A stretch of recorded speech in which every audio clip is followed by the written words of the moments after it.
안녕하십니까. 제33회 한반도 미래비전과 동북아 평화구축 전문가 정책 포럼에 들어오신 걸 환영합니다. 본 포럼을 기획 진행 사회를 맡은 한반도 미래전략연구원 이사장 곽혜환입니다. 이번 포럼의 주제는 새로운 길 한반도 비핵지대입니다. 이 주제에 대해 최고 권위자이신 정욱식 평화네트워크 대표님을 모시고 한반도 비핵지대의 핵심 쟁점과 해법에 대해 논의하고자 합니다. 그리고 이 분야의 최고 전문가이신 지정 토론자님을 먼저 소개해 드리고자 합니다.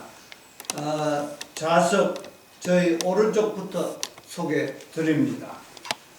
조성열 박사, 국가안보전략연구원 전문 연구위원, 그 다음에 전봉근 박사, 국립외교원 교수, 서보혁 박사, 통일연구원 연구위원, 그 다음에 왼쪽에 정경영 박사, 왕선백 박사, 여러분 잘 아시 여시재 정책위원, 그 다음에 김동엽 박사, 경남대 국정문제연구소 교수, 이렇게 우리 재단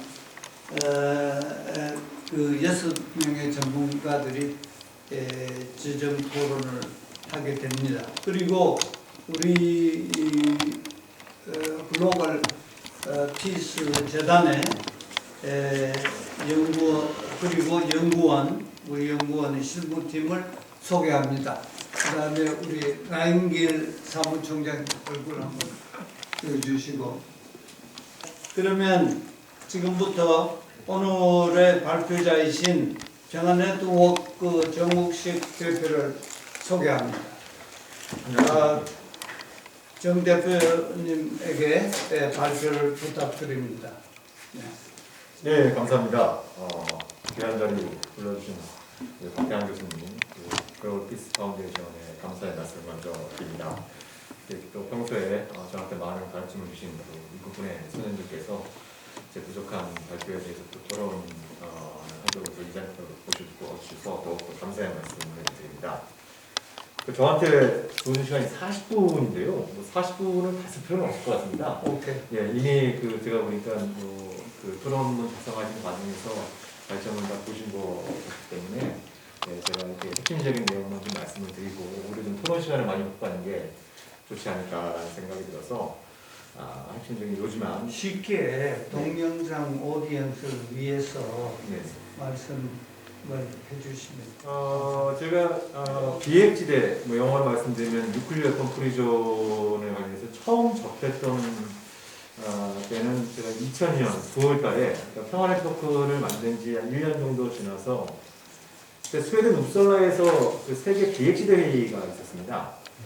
세계 비핵지대 회의가 있었는데 그때 그 일본의 반해운동 단체들이 한국에서 이제 저하고 한림대 이성성 교수님을 초청을 해서 그때 처음으로 이제 뉴클리어 웨폰 프리존이라는 게 있었고 그때 가서 이제 좀 배움의 기회를 얻었습니다.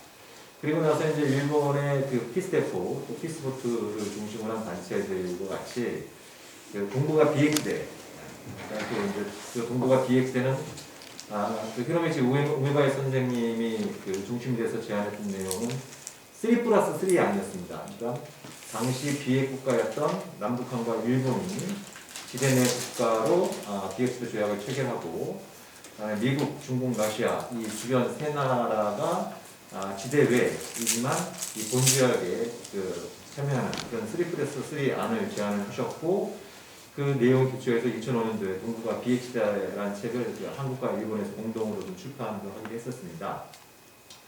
근데 이제 제가 동북아 비핵지대에 앞서서 이제 한반도 비핵지대를 말씀드리는 이유를 잠깐 좀 말씀을 드리면 아시다시피 그 1990년대 초반 이후로 이른바 북핵 문제가 불거진 이후로 30년 가까이 지금 지난 상황인데 이게 도대체 뭐 한반도 비핵화 그렇게 얘기를 하면서 이 당사자들 사이에 합의된 정의조차 없다라는 게 지난 1, 2년 사이에 이제 좀 확인이 됐습니다. 그 전에도 이제 뭐 제네바 합의 협상 과정에서도 좀 이견이 있었고, 또 육자되는 9.19 공동성명, 또 협상하는 과정, 또 그것이 그 공동성명이 나온 다음에 이걸 어떻게 해석할 것인가, 좀 이견들은 존재했습니다만, 그렇지만 역설적으로 2018년도에 남북 정상회담, 또 금융 정상회담에서 한반도의 완전한 비핵화를 추구하기로 해놓고선 각자가 생각하는 비핵화의 그 정의와 목표가 상당히 좀 차이가 있구나라는 게 좀 확인이 됐었고, 그것이 아시다시피 이제 그 2019년 6월 하노이 2차 금융정상회담이 노딜로 끝나게 되는 아주 중요한 원인 중에 하나였습니다. 뭐 그게 전체 이유는 아니었겠지만 중요한 원인 중에 하나였고, 그것은 제가 작년 3월 때 우리 서박 박사님도 같이 가셨지만 또 미국 국무부에 가서 국무부 쪽 사람들로부터 미국이 생각하는 비핵화, 한반도 비핵화, 또 로드맵 이런 것이 일반적으로 우리가 상식적으로 생각하는 것과는 굉장한 차이가 있구나라는 걸 좀 거듭 확인을 할 수 있었습니다. 그래서 이 좀 존재하지도 않는 이 비핵화의 정의와 그 최종 성패를 두고 계속 이렇게 해낼 경우에 우리 한반도 평화 프로세스가 또 좌절되겠구나라는 좀 위기감을 느끼게 됐고요.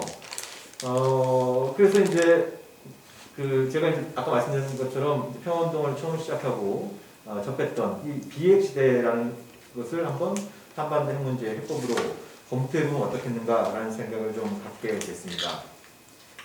그래서 이 좀 초보적인 아이디어를 가지고 작년 7월달에 중국 사회원에 가서 그쪽 전문가들하고 이제 비공개로 토론을 한 적이 있었는데, 어떤 중국 측 전문가들은 굉장히 좀 흥미롭게 받아들였습니다. 일단 이게 북미 회담 구도에서 한반도 비핵시대가 추진될 경우에는 어찌됐든 한국의 당사자로 지대내 당사자로 참여하는 구도이기 때문에 어떤 중국이 얘기하는 한반도 문제에 남북한이 자주적으로 해결하는 원칙에 좀 부합하는 측면이 있고, 그리고 이것이 이제 미중 간의 전략 경쟁을 완화하는 데 있어서도 어느 정도 이렇게 좀 도움이 될 수 있는 이런 측면들, 그리고 또 미국이 얘기하는 비핵화와 북한이 얘기하는 비핵화가 굉장히 큰 차이가 있는 그런 상황에서 이게 국제법적으로 쭉 얘기되었던 비핵시대가 하나의 어떤 솔루션이 될 수 있겠구나라는 생각들, 그리고 이제 중국과 러시아는 대북 안전보장이 다자적 속성을 가져야 된다라는 입장을 갖고 있었는데, 또 이 비핵시대의 아이디어가 그런 측면들이 있다라는 이런 것들이 이제 좀 얘기가 되면서 중국 사업 쪽 그때 참여자들이 상당히 좀 흥미로워했고, 그쪽에서 좀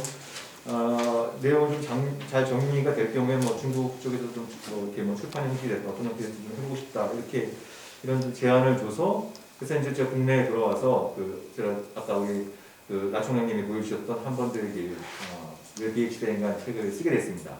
그래서 원래는 제가 중국하고 나왔어야 되는데 아시다시피 코로나 때문에 제가 중국을 못 가는 관계로 지금 좀 연기가 된 상태이고, 아마 내년 초쯤이나 내년 상반기 중으로는 좀 이렇게 저거 이제 보안판, 수정판이 좀 중국판으로는 나올 것 같습니다. 그리고 제가 그저께는 이제 통일부가 자리를 좀 마련해줘서 주한 외교사절단들을 상대로 해서 이제 한반도 비핵시대에 관련해서 좀 발표를 하고 좀 토론을 했습니다. 일단 이제 격려 차원인지 모르겠습니다. 아무튼 한 20여 개 국가의 외교관들이 참석을 했는데, 일단 굉장히 좀 흥미롭다라는 반응이 좀 대부분이었고, 특히 이제 이 방콕 조약에 속해 있는 나라들, 주로 동남아 국가들이죠. 그쪽에서 오신 분들이 상당히 좀 흥미로워한 부분을 발견할 수 있었고, 또 러시아 대사관 쪽도 상당히 좀 이제 계속 좀 소통을 하자라는 얘기를 좀 하고, 또 유럽연합 쪽에서 오신 분들도 한번 나중에 좀 더 유럽연합 차원에서 좀 이렇게 국내에 있는 주재원들 대상으로 해서 한번 좀 더 얘기를 좀 더 발전시켜보자 이런 좀 얘기들이 좀 있었습니다. 그래서 제가 전반적으로 이렇게 지금까지 이 문제를 본격적으로 제기한 지 한 1년 좀 더 지난 상황인데, 이거 한번 좀 이제 국내에서도 한번 본격적으로 좀 공론화를 한번 토론을 해보면 좋겠다라는 생각을 갖게 되는 과정들이 좀 있었습니다. 때마침 이제 박대환 교수님께서 소중한 제안을 해주셨고, 또 선생님들께서 또 흔쾌히 응해주셔서 저로서는 굉장히 좀 의미 있는 또 많은 또 유의미한 토론을 할 수 있는 기회가 된 것 같아서 대단히 좀 영광스럽게 생각을 좀 하고 있습니다. 그래서 이제 핵심적인 요지를 좀 말씀을 드리면, 방금 전에 말씀드렸던 것처럼 일단 좀 그 비핵화라고 하는 디뉴클리어라이제이션이라고 하는 것이 좀 이렇게 한반도에서 좀 특수하게 사용되어 왔다라는 걸 좀 알게 됐습니다. 좀 이따 설명을 드리겠습니다만, 국제적으로는 비핵지대라는 것이 보편적으로 사용되어 왔는데 왜 한반도는 비핵화가 된 거지? 제가 그런 의문을 좀 갖게 됐습니다. 그런 의문을 갖게 돼서 그래서 그 미국 자료를 찾다가 91년 8월 달에, 그러니까 1991년 8월 달에 하와이에서 그때 펜타곤의 차관이었던 폴 올커위츠와 청와대 그 김정일 외교안보 수석이 만나서 이런 대화를 나눴다라고 하는 것을 제가 그 미국 비밀리즘 문제에 좀 찾았습니다. 그래서 이 자리에서 이제 올커위츠는 북한이 제안해온 비핵지대는 북핵 문제 해법이 될 수 없다면서 이제 비핵지대를 거부하면서 대안으로 비핵화를 제시를 했고 여기에 이제 그 김정일 수석이 동의했다라고 기술되어 있습니다. 이제 뭐 더 추가적인 자료도 있는지 모르겠습니다만 아무튼 제가 그 찾은 자료에서 이런 내용들을 좀 확인할 수 있었고 그래서 이때부터 한반도에서는 비핵지대가 사실상 비핵지대라는 표현이 적어도 그 한국 차원의 얘기에서 이제 그 상태가 사라지게 되고 비핵화라는 표현이 좀 대신하게 되는데 그럼 왜 당시 미국이 비핵지대를 거부하고 비핵화를 또 뭐 새로운 개념을 제시한 것일까? 라고 이렇게 좀 생각을 했을 때 세 가지 정도가 적용되지 않았을까라는 생각을 해봤습니다. 첫 번째는 북한이 제안했던 그 비핵지대 혹은 그 비핵지대 평화지대 조선반도 비핵지대 평화지대는 뭐 국제적으로 유효한 비핵지대를 넘어서 주한미군 철수까지 겨냥한 것이었기 때문에 미국이 받아들일 수 없었다라는 좀 분석이 가능할 것 같고요. 두 번째는 그 일반적으로 비핵지대에서는 오히려 그 평화적 핵 이용을 권장합니다. 그 이제 유엔 문서에도 그렇게 나와 있는데 아시다시피 이제 당시 미국의 목표는 북한뿐만 아니라 한국도 우라늄 농축과 제철 시설을 보유하지 못하게 하는 이런 쪽의 어떤 목표를 갖고 있었는데 이것이 이제 기존의 비핵지대 조약에서는 이걸 금지한다라고 하는 명시적인 내용이 없었던 만큼 비핵화라고 하는 새로운 개념을 통해서 남북 간의 우라늄 농축과 제철 시설을 금지하기 위한 목적도 갖지 않았을까 이런 또 분석도 가능할 것 같습니다. 그리고 아시다시피 이제 미국은 이 비핵지대에 관련해서 원칙적으로 지지를 하면서도 자신들의 핵 전략, 동맹 전략에 차질을 빚을 수 있는 이런 부분들에 대해서는 좀 체질적으로 또 거부감을 갖고 있는 이런 그 부분들이 있는데 결국 그 북한이 얘기했던 그 조선반도 비핵지대를 수용할 경우에는 북한에 대한 소극적 안전 보장뿐만 아니라 미국이 필요하다고 판단할 때 한국의 핵무기와 그 투발 수단을 배치하는 것 자체가 어려워질 수 있다는 그런 판단도 작용한 것이 아닌가라는 이런 생각을 좀 갖게 됩니다. 근데 이제 좀 이따 말씀드리겠습니다만 이 세 가지 부분들은 상당 부분 좀 해소가 가능하기 때문에 미국의 입장 변화도 타진해서 볼 수 있다는 게 이제 저의 생각이고요. 이제 두 번째 이제 그 최근에 나온 그 트럼프 행정부의 FFVD 이거 뭐 그전에 이제 CVID가 많이 사용됐다가 이제 그 폼페이오가 2018년 여름부터 FFVD를 공식적으로 사용을 하기 시작했고 이것도 이제 포린 어페어즈 이걸 기고를 하면서 이걸 이제 공식화한 이런 과정들을 밟게 됩니다. 근데 이 FFVD가 나오게 된 결정적인 배경은 폼페이오도 그 포린 어페어즈에서 밝히고 있지만 트럼프 행정부가 이란 협정에서 탈퇴를 하고 북한을 상대로 해서 이란 협정보다 훨씬 더 강력하고 더 우수한 그런 그 합의를 이끌어내겠다라고 하는 좀 욕심을 부리면서 FFVD를 내세웠고 그 내용은 아시다시피 상당히 이게 뭐 우리가 상식적으로 생각하는 비핵화를 훨씬 넘어서 그런 것들을 포괄하고 있기 때문에 저는 이게 그때 이제 그 미국 국무부 관료들 만났을 때 그런 표현을 썼는데 too big, too aggressive. 이건 너무 크기 때문에 이건 도저히 잡을 수 없는 거다라는 이제 그런 얘기를 했습니다. 아시다시피 북한은 이거에 대해서 일방적인 무장 해제 요구이기 때문에 도저히 받아들일 수 없다라는 입장을 계속 밝혀왔고 이것이 하나의 노들이 아주 중요한 원인이 되었다라고 볼 수 있습니다. 반면에 북한은 북한이 말하는 조선반도 비핵화가 정확히 뭐다? 라고 이렇게 딱 떨어지게 말하는 게 별로 없습니다. 별로 없는 뭐 이렇게 이제 뭐 적어도 북한이 공식적으로 발표한 내용들은 그렇게 많지 않은데 그래도 가장 구체적인 내용, 그러니까 북한 정부의 공식적인 입장이 담긴 가장 구체적인 내용은 2016년 7월 6일 날 이제 그 정부 대변인 담화를 통해서 나오는 것이라고 할 수 있을 텐데 이거 이제 흥미롭습니다. 지금 시점에서 봐도 좀 흥미로운 부분들이 좀 있는데 5가지 요구사항을 얘기하고 있는데 첫 번째는 남조선에 그러니까 남한에 배치한 핵무기 애쳐놓고 시인도 부인도 하지 않는 미국 핵무기를 모두 공개해야 된다.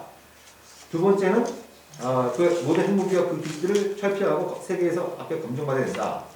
세 번째는 핵 착용 수단을 다시는 끌어들이지 않겠다는 것을 약속해야 된다. 네 번째는 핵무기 사용 및 사용 위협을 하지 않겠다는 것을 확약해야 된다. 다섯 번째는 이게 이제 흥미로운 거죠. 그러니까 주한미군의 철수를 선포하다는 데가 아니라 그 앞에 수식어가 붙어 있습니다. 남조선에서 핵 사용권을 쥐고 있는 이런 표현을 사용을 해서 그래서 이게 이제 해석상으로 보면은 주한미군 철수를 요구했다기보다는 적어도 상기한 4가지 문제가 해결되는 조건에서는 미군 철수를 요구하지 않을 수 있다라고 하는 또 이런 해석도 가능한 부분도 있는데 아무튼 이건 제가 좀 더 그런 시간에 좀 더 다룰 수 있는 주제다라는 생각을 좀 갖게 되고요. 그래서 이런 내용들을 그 종합해 볼 때 미국이 얘기하는 비핵화는 핵 문제와 관련해서 자신들의 의무사항을 포함시키는 걸 굉장히 좀 꺼려하는 반면에 북한에 대한 요구사항은 굉장히 높다라는 걸 확인할 수 있고 반면에 북한의 요구는 좀 너무 모호하고 좀 비현실적인 부분들도 존재하는 것 같아서 이걸 구체화하는 데 상당히 좀 어려움을 따를 수 있다 이런 생각을 좀 갖게 됩니다. 그래서 이제 제가 기획시대를 말씀드리는 아주 중요한 이유는 제가 이제 이 자료들을 정리하다 보니까 이미 그 1970년대에도 유엔 총회에서 승인을 받은 비핵시대의 기본적인 개념, 목표, 절차 이런 문서들이 있었고 특히 1999년 유엔 군축위원회에서 비핵시대 가이드라인을 만들었습니다. 비핵시대 가이드라인을 만들었는데 그 내용이 지금 자료집 10페이지에 좀 대략적인 내용들을 제가 좀 적어놨습니다. 핵심적인 내용은 비핵시대 창설이 국제 핵 비핵성 체제에 기여할 수 있고 그리고 비핵시대는 그 지대 내의 국가들의 자유로운 의사에 따라서 시작되어야 된다는 부분. 그 다음에 핵 보유국들은 그런 지역에 있는 국가들이 자유 의지를 가지고 추진하는 비핵시대에 대해서 적극적으로 지지 협력할 것을 권고를 하고 있고 뭐 이런 내용들이 이제 쭉 담겨 있습니다. 그래서 제가 비핵시대 한반도 비핵시를 말씀드린 첫 번째 아주 중요한 이유는 더 이상 헤매지 말자. 없는 것 갖고 헤매지 말고 이미 국제적으로 존재하는 비핵시대를 한반도 비핵화의 정의화 최종 상태로 삼자라는 게 제가 한반도 비핵시대를 말씀드리는 아주 중요한 출발점이다라고 이렇게 말씀을 드릴 수 있을 것 같습니다. 그래서 일단 이 단계에서는 일본은 일단 공식적으로 안 들어오는 것이죠. 그래서 한반도 비핵시대라고 한다면 지대 내 국가는 국제법적으로 남북한이 되는 것이고 그리고 만약에 한반도 비핵시대 조약이 추진된다고 한다면 5대 핵보유국들이 위성서 프로토콜을 체결하는 그런 어떤 방식 그 중에 2+5 방식이 되겠죠. 그래서 이제 한반도 비핵시대를 먼저 가시화하게 되면 그러면 비핵 3원칙 어쨌든 뭐 그게 뭐 중간에 잘 지켜졌니 마느니 뭐 논란이 많이 있었지만 비핵 3원칙을 원칙을 제시해왔던 일본의 동참하에 이걸 이제 동북아 비핵시대로 확대시킬 수 있는 중요한 계기가 될 수 있다라고 이렇게 볼 수 있을 것 같습니다. 그래서 이제 그런 내용들을 제가 쭉 이렇게 좀 다뤘고요. 이것도 이제 또 중요한 문제 중에 하나가 이게 뭐 생각이 좀 다른 분들도 많이 계시겠습니다만 어쨌든 이게 마치 이제 뭐 기승전 비핵화 같은 좀 상황이 만드는 것 같습니다. 그러니까 뭔가 남북 관계나 한반도 평화를 돌파 좀 이제 어떤 반전의 계기를 만들기 위해선 남북한 사이의 좀 교류협력과 경제협력을 좀 제기할 필요가 있는데 근데 미국과 유엔의 제재가 워낙 촘촘하게 들어오는 상황에서 제재가 풀리지 않는 상황에서 이게 좀 근본적으로 좀 한계가 있고 그 제재를 갖다가 좀 풀어나가기 위해선 어찌됐든 좀 핵 문제의 진전을 도모해야 되는, 이게 현실적으로 좀 나타내야 좀 제재와 관련된 숨통을 좀 피울 수 있는 이런 어떤 좀 구조적인 제약이 존재하는 상황에서 이 비핵화 문제를 뒤로 미루거나 우회하면서 남북관계의 발전이나 한반도 평화를 도모하는 게 구조적으로 대단히 어려워졌다. 이게 이제 일종의 뉴 노멀인 거죠. 예를 들면 뭐 과거 노태우 정부 때나 뭐 DJ 노무현 정부 때에는 북한이 뭐 공식적으로 그러니까 북한의 핵 능력이 지금처럼 강하지도 않았고 그에 따라서 이제 대북 제재도 그렇게 강하지 않았기 때문에 남북한 사이에 여러 가지 교류력과 경쟁력을 도모할 수 있는 그런 여지들이 있었지만 지금 북한의 핵보유가 장기화되고 있고 경제적 굉장히 지금 강력하게 들어와 있는 상황에서 이 핵 문제를 우회하거나 뒤로 미루는 상태에서 뭔가 대하는 모습하는 것이 대단히 좀 어려워졌다. 안타깝지만 이게 좀 일종의 뉴 노멀이 아닌가라는 생각을 좀 갖게 되었습니다.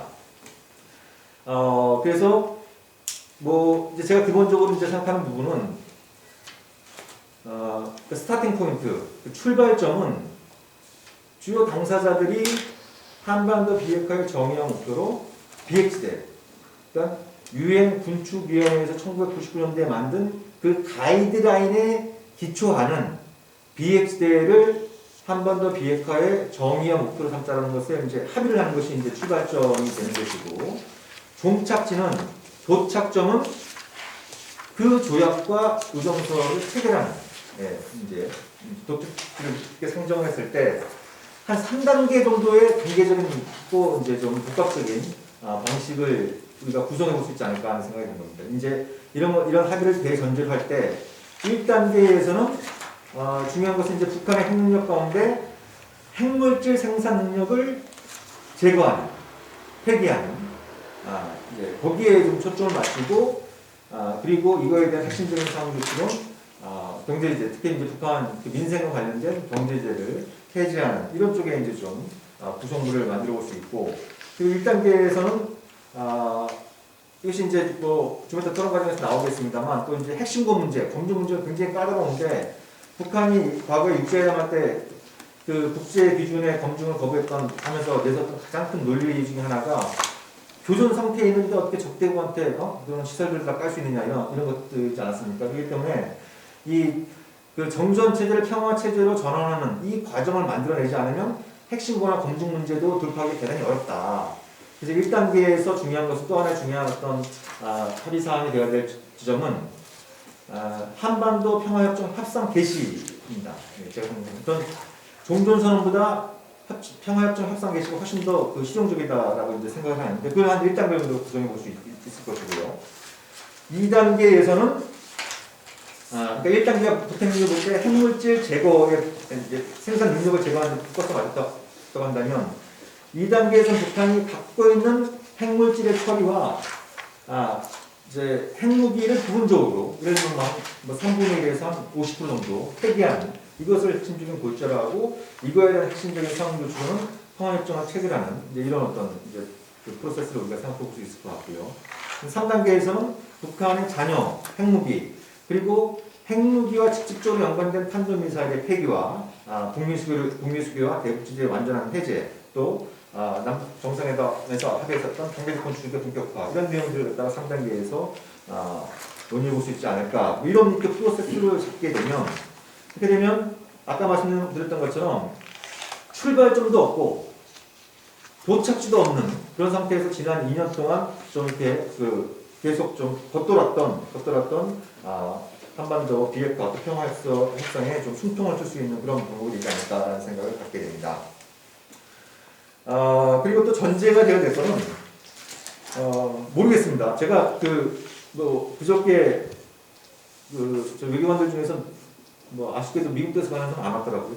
오늘 좀 물어보고 싶었는데 안 와서 이제 미국 쪽에서 어떤 생각을 가질지 이것도 제가 뭐 확신하기 어렵고 북한의 입장은 뭐 전혀 지금으로선 타진할 수 있는 상황이 아니고 뭐 우리 정부 입장도 어떤지는 제가 잘 모르겠습니다. 뭐 사석에서 만나는 뭐 분들은 뭐 검토해 보시다고 얘기하는 분들도 계십니다만 그건 뭐 개인적인 의견인 것이고 뭐 정부 차원에서 진지하게 검토가 되고 있는 것 같지는 않습니다만 아무튼 그런 것 같습니다. 잘 아시다시피 외교협상 특히 적대국 사이의 협상에서 100% 만족할 만한 시설은 존재하지 않지 않습니까? 예. 그러니까 현실적인 거는 제가 보기에는 이거다. 어느 일방이 이거다.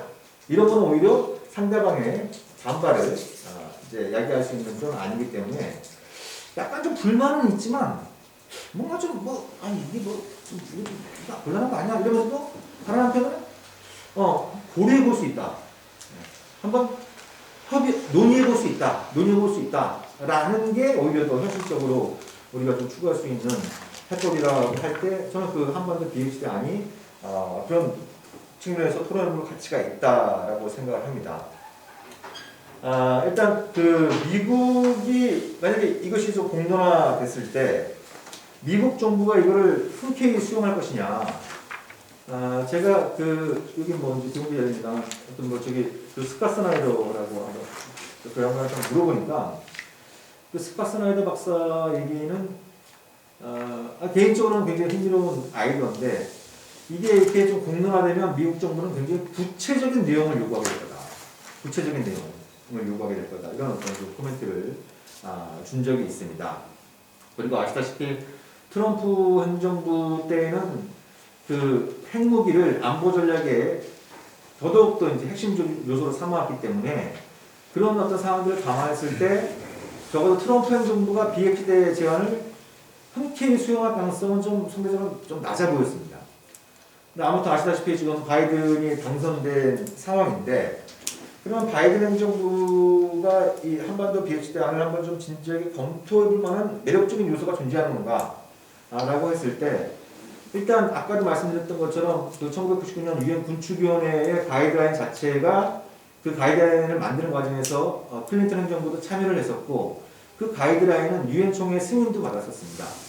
특히 중요한 거는 2009년도 9월달에 안보리 결의 18875가 채택이 되는데 그 안보리 결의 18875에 보게 되면은 BH대를 적극적으로 지지하고 협력하고 환영하겠다라고 하는 그런 입장이 이제 안보리 결의에 담겼는데 아시다시피 그 안보리 결의가 바로 오바마 대통령의 제안으로 채택이 됐던 거입니다.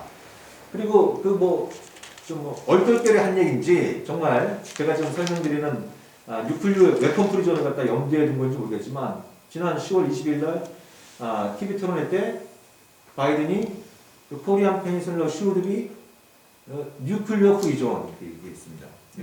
뉴클리어 프리존 이렇게 얘기를 했습니다. 그러니까 BH대 되어야 된다 이렇게 얘기를 했는데 그게 BH대를 정말 말씀드린 BH대를 염두에 둔 건지 아니면 그냥 일반적인 의미에서 얘기한 건지는 불분명합니다만 아무튼 이제 그런 부분들 특히 또 바이든 캠프에서 얘기하는 것이 미국의 안보 정책에 있어서 핵무기에 대한 의존도를 줄여가겠다.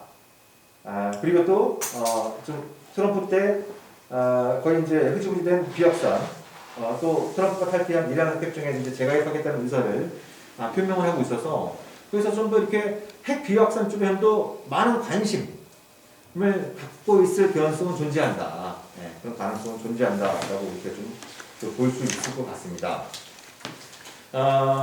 그리고 이제 미국이 90년대 초에 비핵시대를 거부했던 이유 중에 하나가 이것이 이제 본질적으로 주한미군의 철수를 겨냥한 것이다라고 하는 그런 판단이 강하게 깔려 있을 가능성이 높은데 아시다시피 이제 그 이후로 북한은 주한미군의 주둔도 용인할 수 있다는 입장을 대체로 변제해 왔고 얼마 전에 나온 박 우드워드 책을 보더라도 마이크 폼페이오가 자기가 김정은하고 만나서 수차례 얘기를 해봤는데 김정은은 직접적이든 간접적이든 주한미군 철수와 관련해서 이런 방법 얘기가 없었다. 그래서 오히려 그게 자기한테 좀 의아했다.